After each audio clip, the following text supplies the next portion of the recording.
Topics that will be touched on include what is the MS4 permit, where does stormwater go, construction site inspections, and how you can help in the community. Stormwater is the precipitation that originates during a storm event. Any rainwater that does not soak into the ground is called stormwater surface runoff. Stormwater runoff flows over surfaces and into storm inlets into underground piping. These flows are not treated like wastewater is. Instead, stormwater runoff drains directly into creeks and rivers.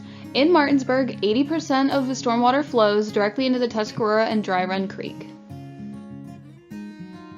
The difference between stormwater and wastewater is that stormwater is not treated. Stormwater flows over surfaces and into storm inlets and then into the creek.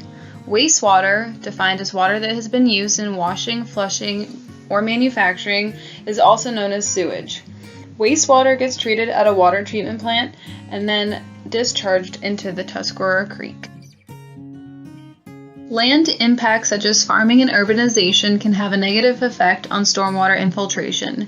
For example, forests have less runoff and more infiltration due to the natural vegetation present. Water is able to enter the ground directly, filtering as it goes. Urban landscapes, on the other hand, have less green space and therefore increased runoff due to more impervious surface cover. More development means more runoff from roofs, streets, and sidewalks. Stormwater runoff is a problem because it can cause flooding and degrade water quality. Stormwater picks up whatever is on the surface it's flowing over. Pollutants such as pesticides, fertilizers, oil, and grass clippings are only a few of the pollutants that can be carried to surface waters. The only thing that should ever go in a storm drain is rainwater. Martinsburg is home to two creeks, the Tuscarora and Dry Run. Both are important to the community as they provide recreation and outdoor space to enjoy. These creeks are home to several species of fish and wildlife. If the water quality is poor, these creatures will be negatively impacted. Some may die and have to move on to another water body to fulfill their eating and living needs. In these next several slides, there will be multiple examples of stormwater issues, and the goal is to go ahead and try to identify the issues before they show up on the screen or before I talk about them. As shown in previous slides, any pollutant that's on the ground when a storm event happens will end up in a storm inlet and then eventually in a creek. So here we have an example of a fish that cannot breathe because it's inundated with a lot of trash and other pollutants such as bacteria and nutrients. These are some things that we need to focus on when it comes to stormwater and how we go about living our daily lives. For this one, I hope you have noticed that there's grass and leaves in the street and right ahead of that inlet. These contribute to nutrient pollution, and as you can see on the far right, this fish has had, a tough time with that, and so it's always important to blow grass clippings and any other yard waste back into the yard or bag it up and take it to Public Works where it can be properly disposed of. When bagging up trash to be put on the curb, it's always important to have it bagged up in the proper receptacle, whether it's a trash bag or a trash can with a lid on it. It's always a great idea to just put it out there safe and sound so that if a rainstorm comes through or a windstorm comes through and knocks it over, loose trash won't be washed down the street. These two photos are really good examples of how trash was not properly disposed of, and now it's causing an issue with the storm sewer system. So the next big rain event that happens, all that trash on that inlet will be washed down and will end up in a surface body of water, and that is not good. This one might be a little bit harder. I don't know if anybody would ever consider a dumpster to be a source of pollution for stormwater. So with this picture, we should definitely have the lid covering the dumpster itself. That way, if it gets filled up with rain, it doesn't leak over the top. Also, this dumpster seems to have a leak at the bottom. So as you can see, there's a trail of trash water coming out. And in the second photo, you can definitely see that that trash water has made its way to the inlet, and that inlet is also clogged as well. Again, stormwater is not treated and will flow to the nearest creek. Part of my job being the stormwater technician is to go out and inspect construction sites. So on the left we have two really great examples of poor erosion and sediment controls in place. The top one, the sediment, or the silt fence rather, is falling down and there's obviously debris in the street. And then the next photo shows their construction site entrance is not doing its purpose. It's not knocking off that excess dirt as they're driving in and out. So now all that is on the street. And now we have a rain event. So all that sediment is in the streets. It is collecting and it will run down into the storm sewer system and make its way to the creek. And as we've seen before, sediment in the creek is detrimental to the creek health and any wildlife that lives there. Sediment affects water quality. These are two really great examples of what happens when sediment-laden waters make it to a creek. It can cause sedimentation of the bottom, it can suffocate bottom dwellers in the creek, and it can also change the shape of the creek, which is not good, and all that excess flow and sediment, it actually kind of acts as sandpaper along the stream bank, and so it's also eroding as it's flowing, which is not good. So here we have some cement in the street.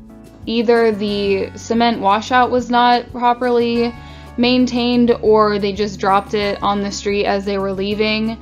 Cement is alkaline, so that will affect the pH of a surface body of water if it makes it that far, and it's just not good practice to have any sort of sediment on the streets that will flow into the creek.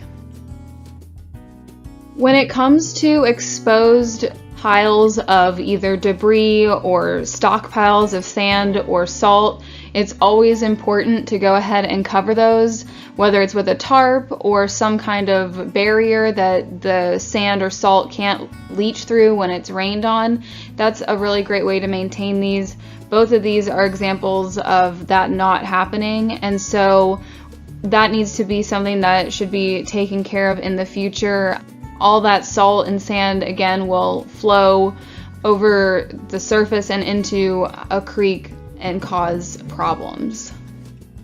So this is a similar situation to what the dumpster was, although this is a grease trap. Again, this lid should be closed so that if rain got in, it wouldn't overflow and have all that grease coming out. Clearly, there has been grease dumped or spilled on the ground, so that also needs to be cleaned up and properly taken care of. And then, of course, if there was any loose food or grease on the side of the bin, that would also need to be addressed. This next section will go into how the city is working towards pollution prevention for stormwater runoff. And it goes into how it's a joint effort between the city and the community. Martinsburg was designated as a Phase 2 MS4 community in 2004. MS4 stands for Municipal Separate Storm Sewer System. Martinsburg is mandated by the West Virginia DEP. There are several requirements under this West Virginia general permit, one of which is training. One of the top priorities of the MS4 is construction site inspections. According to the Chesapeake Bay program, on a per-acre basis, construction sites can produce the most sediment of all land uses, as much as 10 to 20 times that of agricultural lands. Sediment and erosion control measures include silt fences and inlet protection. A silt fence captures sediment so it doesn't get carried away in a storm runoff. Inlet protection is designed to prevent sediment and other contaminants from entering the storm drain system. Both types of E&S measures need to be used appropriately in order to work effectively. After construction, there is still work to be done. Post-construction B&Ps include, but are not limited to, rain gardens, porous pavements, and rain barrels. Rain gardens hold and filter water before infiltrating into the ground. Porous pavements allow some rainwater to infiltrate into the ground instead of it flowing over the surface. Rain barrels collect rainwater from the roof and can be used for watering gardens. They also decrease the amount of runoff from roofs and other impervious services. There's still more that we can do, so these next few slides will go into things that we can do as a community to lessen the burden on our storm sewer system. So what can you do? First of all, don't litter. Carry trash with you until you can find a proper place for it. When it comes to cigarette butts, be sure to throw butts in the recycle containers found around the city. Pick up any litter you see on the ground and be a good example. Another part of the MS4 permit is detecting illicit discharges. So as a community member, if you see anybody dumping anything in a storm drain inlet, that is illegal and you should report it to the Stormwater hotline. You could also report it to Public Works or to the police in the evenings and weekends. So if you thought we were at the end, we're not quite there. You can also participate in local events to reduce and properly dispose of waste, and this can be so helpful. So there's spring cleanup days each year in May. You can also drop off unwanted waste at the recycling center, and you can also take large items there as well, such as air conditioners and refrigerators. There's yard waste pickups, so all you have to do is call Public Works for dates and times, and you can also have curbside pickup for bagged waste for free.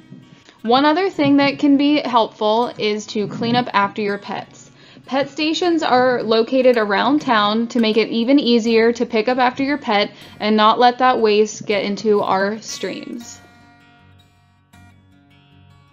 Wrapping up the last tip, you should volunteer. It's a great way to get out in the community, clean it up, spruce it up, and just stay involved in general. So throughout the year, there are tree plantings, stream cleanups, all that good stuff. It's always good to be in the know and get out and help your community. The creek in this area is just as much of value to us as it is to every other organism and creature that uses it for its own life cycle. So when you think of stormwater, just remember it's going to end up in the Tuscarora and it will affect more than just you.